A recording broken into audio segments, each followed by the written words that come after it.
So hello friends, today we will review SanLink UA2. From last 15 days I'm using it. So inside the box we have SanLink UA2 main device and very lightweight, and USB-C to USB-A male, and other than that we have USB-C to USB-C male to connect in Android phones, and we have warranty card, high-res audio stickers and user guides. That's all inside the box. Link UA2 and made of metal, very lightweight and small design. High-res audio sticker is pasted here, and below it we have a female type C and 2.5 mm balance and 3.5 mm audio output. Beside that we have LED signal indicator, and how it's work you will see in this video. And we have a USB mode in which we can change the mode, like if you're connecting with gaming console, you can press this and change the mode so that it will support to gaming console and all the Android and iOS devices. That's all feature. This have external features, and this is the USB-C to USB-A and USB-C to USB-C, so that we can connect to Android.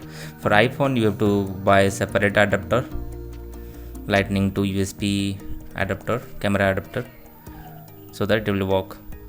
Okay, if you are connecting to the Android device, it's plug and play type.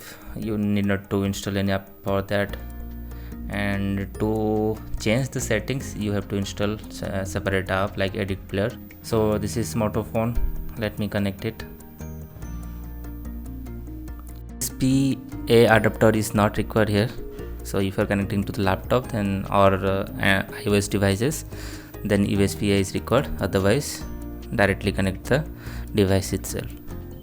Okay, device is now connected, and I have USB Audio Player Pro. That's why it's showing the DAC is external DAC is connected. Okay, so UAPP is connected. Let's open it, and I have lots of FLAC files, lossless FLAC files, 16-bit and 24-bit files. Plain audio player, this USB Audio Player Pro.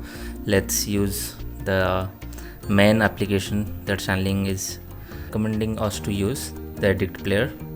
This is main supported app for SanLink UA2. So you have to go to setting, then USB control, then you can see UA2 is connected. If you open that one, you will modify some settings like gain settings, digital filters, etc. Okay, so all the settings you can find in this Edit Player. So okay, let's test the LED signal indicator. Is it really supporting this app or Android devices? Let's play music. Okay, so let's play DST music with high signal. Okay,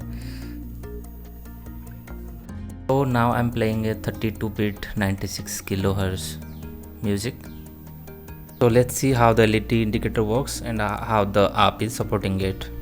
You can see the color is now yellow, 96 kilohertz. If you check the user guides, it's written the color should be green, and yellow is for 192 kilohertz and cyan is for above that. Okay, so let's play one DST file with 5.6 megahertz, 18 bits.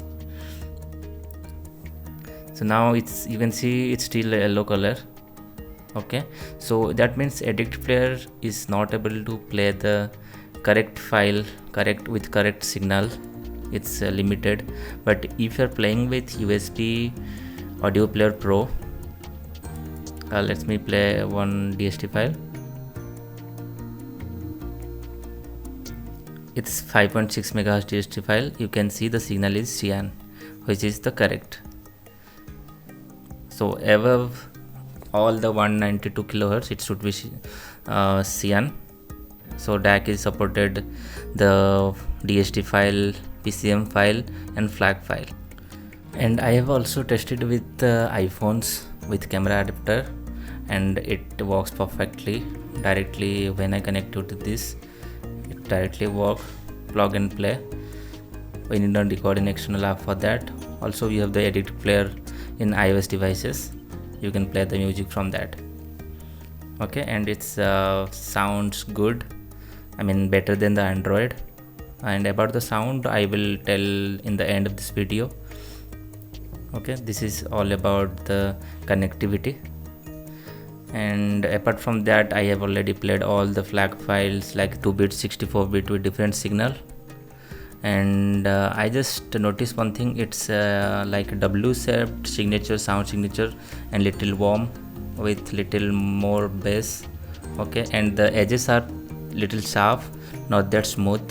When I first connected to Android, I tried with online streaming apps like Spotify and Geo7, and didn't provide that much satisfying result. But I later play with USB Audio Player Pro and provided good result. And actually I'm impressed with it, with the detail of the music, but not that smooth like SoundLink Off4.